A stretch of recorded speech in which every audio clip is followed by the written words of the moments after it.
Henry IV Part 1 by William Shakespeare, introduced by Richard Eyre. In the histories, Shakespeare developed an existing type of play, the history play, into something that we now call epic theatre, by which we mean a play which concerns itself with public events and private lives, and the way in which the two impact on each other. Henry IV is in a sense not about history. Its most famous scenes take place in a tavern and show a fat, brilliant old man being funny about his king. In the first part of a two-part play, Henry Bolingbroke has just become Henry IV. He's coming to understand that however justifiable politically his actions may have seemed, his usurping of Richard II's throne is bringing down on him a curse that will darken the future. Those who helped him against Richard, the great aristocratic family of the Northumberland Percys, now feel themselves betrayed. The king has a rebellion on his hands, both a private one and a public one. His son, Prince Hal, is at present roistering in a pub with his bad angel Falstaff.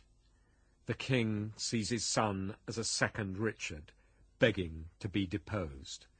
He longs for a son like Hotspur, a wild and heroic young soldier. Shakespeare's historical writing is as questioning as it is vivid and solid, but in the end we care less about history being made at court than we do about what happens in the Boar's Head Tavern at Eastcheap, where Falstaff is busy rewriting the history of what actually took place among the thieves on Gad's Hill. The actors here are not merely kings and rebels, but fathers and sons, friends and enemies, saints and sinners, and above all, soldiers, all of whose roles may at any moment be exchanged. Our sympathies in the play follow a twisting course. No one is without blame or guilt. Everyone is morally ambiguous. It's said that Elizabethan audiences used to stop cracking their nuts when Falstaff came on stage so as not to miss a syllable. They had the right idea. All the water in the rough-mooned sea can wash the balm from an anointed king.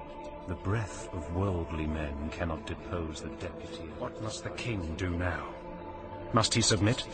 The king shall do it. You may my glories and my state depose, but not my grief sweet to taste, prove indigestion.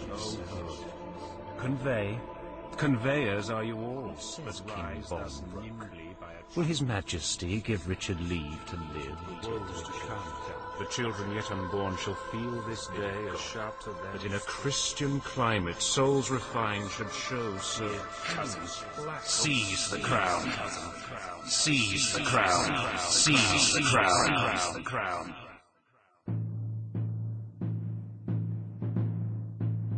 Henry IV Part 1 by William Shakespeare, starring Julian Glover as King Henry IV, Jamie Glover as Henry, Prince of Wales, and Timothy West as Sir John Falstaff.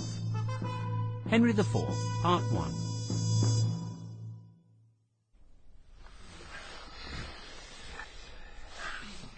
So shaken as we are, so wan with care, find we a time for frighted peace to pant, and breathe short-winded accents of new broils to be commenced in strands afar remote.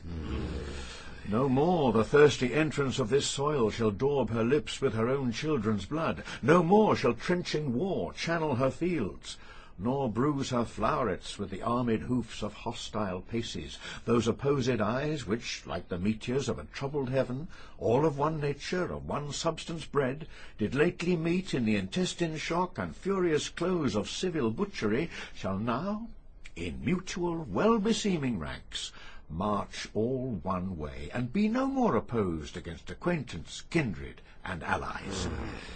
The edge of war, like an ill-sheathed knife, no more shall cut his master. Therefore, friends, as far as to the sepulchre of Christ, whose soldier now, under whose blessed cross we are impressed and engaged to fight, forthwith a power of English shall we levy, whose arms were moulded in... Sample complete. Ready to continue?